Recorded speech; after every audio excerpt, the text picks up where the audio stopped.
আসন্ন বিধানসভা নির্বাচনকে সামনে রেখে সাঁইথিয়া বিধানসভা কেন্দ্রে তৃণমূল কংগ্রেস প্রার্থী নীলাবতী সাহার সমর্থনে একাধিক নির্বাচনী জনসভা অনুষ্ঠিত হলেও বনগ্রাম অঞ্চল সহ সাঁইথিয়া শহরে 6, 7, 10 এবং 11 নম্বর ওয়ার্ডে এই সভাগুলো আয়োজিত হয়।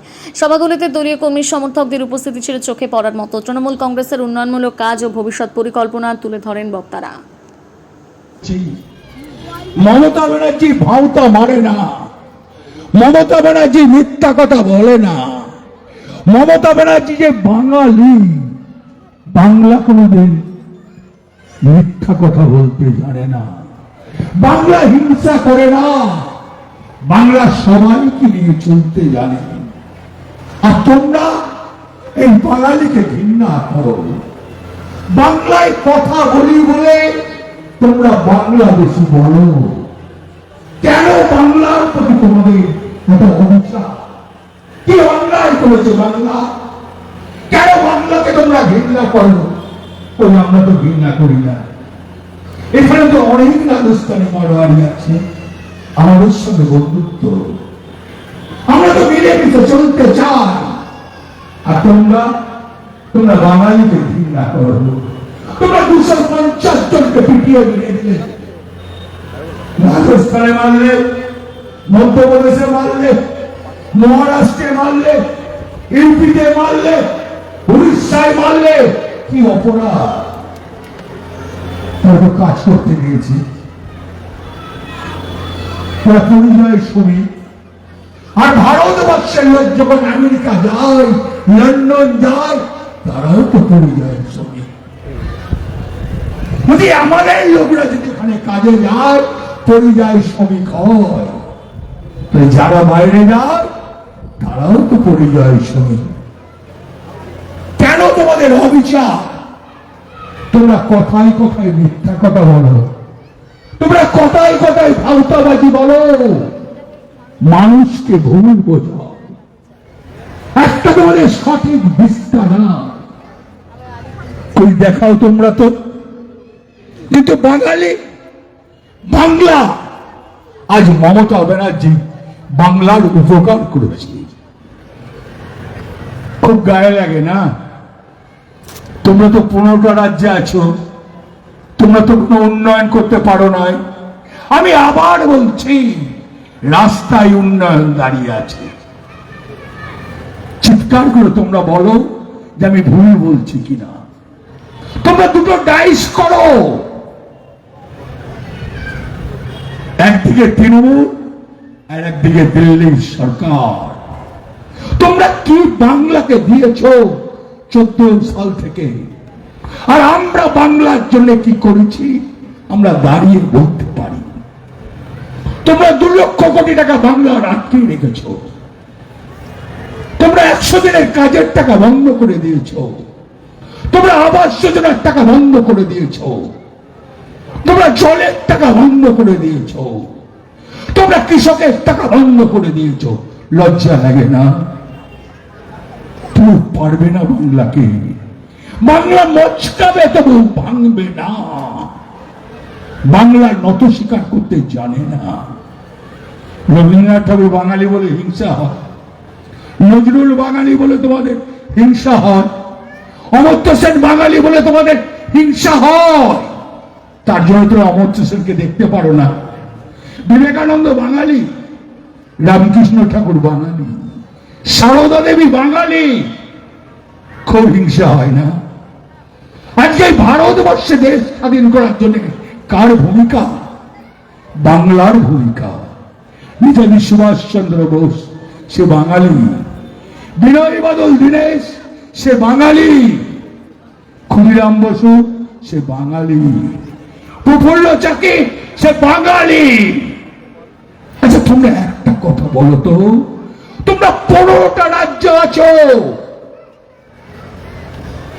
আমাদের 96খানা প্রকল্প, জন্ম থেকে মৃত্যু পর্যন্ত। তোমাদের 20টা আছে। একবার দাঁড়িয়ে নামটা বলো, একবার দাঁড়িয়ে নামটা বলো। রাজস্থানে আছে, মধ্যপ্রদেশে আছে, হরিয়ানায় আছে, পাঞ্জাবে আছে, গুজরাটে আছে, মহারাষ্ট্রে আছে, ইউপিতে আছে, বিহারে আছে, ছত্তিশগড়ে আছে, উত্তরাখণ্ডে আছে, আসামে আছে, ত্রিপুরায় আছে, কোথায় আছে? কর্ণাটকে আছে, অন্ধ্রে আছে, তেলেঙ্গানায় আছে, কোথায় আছে? কেরলে আছে। কোন রাজ্যে না। খালি মামাটি সরকারের মমতা ব্যানার্জি তিনি 96খানা প্রকল্প করেছে। আচ্ছা, ভাবতে পারা যায়? তোমরা ভাবলে 1.5 কোটি মানুষের ভোটার লিস্ট থেকে নাম বাদ দিয়ে দেবো, পারলে না। মমতা ব্যানার্জি ছুটে চলে গেল দিল্লি, মানুষের পাশে দাঁড়ালো। 49 লক্ষ হিন্দু ভোটার বাদ গেল, 36 লক্ষ মুসলমান ভোটার বাদ গেল। তাও ভাবলে সরকারে আসবো? আগে মানুষের কাজ করো।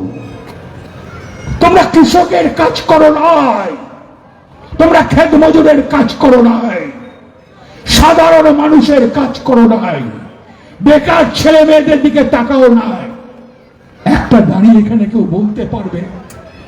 একটা দাঁড়িয়ে কেউ বলতে পারবে যে আমরা কেন্দ্র সরকারের প্রকল্প পেয়েছি? আর 96খানা প্রকল্পের ভেতরে মমতা ব্যানার্জি কোন প্রকল্পটা পান নাই? তো অস্বীকার করতে পারবে কারো বাড়িতে একটা প্রকল্প নাই। মমতা ব্যানার্জি সারা দিন তিনি পশ্চিম বাংলার মানুষের কথা চিন্তা করেন, রাত নাই দিন নাই। তিনি ব্রাহ্মণ ঘরের মেয়ে, সে পশ্চিম বাংলাটা কি করে ভালো থাকবে? পশ্চিম বাংলার মানুষ কি করে ভালো থাকবে? পশ্চিম বাংলার খেটে খাওয়া মানুষ কি করে ভালো থাকবে? মমতা ব্যানার্জি জাতপাত করে না, সব শ্রেণীকে নিয়ে চলতে চায়। তাই আপনাদের কাছে আমি একটা কথা বলতে এসেছি, যেন ভুলেও যেন ভুল করবেন না, অন্ধকার নামে আনবেন না। অনেক আমাদের পস্তাতে হবে। মমতা ব্যানার্জি না থাকলে একটা প্রকল্প থাকবে না, আমরা হাত কামড়িয়ে মরব। সেটা নিশ্চয়ই আমরা ভুল করব না। মামাটি মানুষের সরকার মমতা ব্যানার্জি 294টাতে ক্যান্ডিডেট, তার একটা ক্যান্ডিডেট লীলাবতী শাহ। তাই আমরা দেখিনি, আমি বলবো মমতা ব্যানার্জিকে আবার তিনি মুখ্যমন্ত্রী হবে, 230 থেকে 235টা সিট নিয়ে আসবে, উন্নয়নের জন্য নিয়ে আসবে, মানুষের পাশে থাকার জন্য নিয়ে আসবে, গরিব মানুষদের সঙ্গে থাকে, খেটে খাওয়া মানুষের সঙ্গে থাকে, দিন মজুরের সঙ্গে থাকে, বেকার ছেলে মেয়েদের সঙ্গে থাকে, মা বোনেদের সঙ্গে থাকে। সব জাতির প্রতি তার দুর্বলতা আছে। তাই আমরা দেখি আমি জোরাত করে বলে গেলাম, এবারের ভোট মমতা ব্যানার্জি, তৃণমূল সরকার, আবার মমতা ব্যানার্জি মুখ্যমন্ত্রী। 235 থেকে 230টা মমতা ব্যানার্জি সিট পাবে, দেখে নেবেন। জয় হিন্দ, বন্দে মাতরম। মমতা ব্যানার্জি জিন্দাবাদ, অভিষেক ব্যানার্জি জিন্দাবাদ।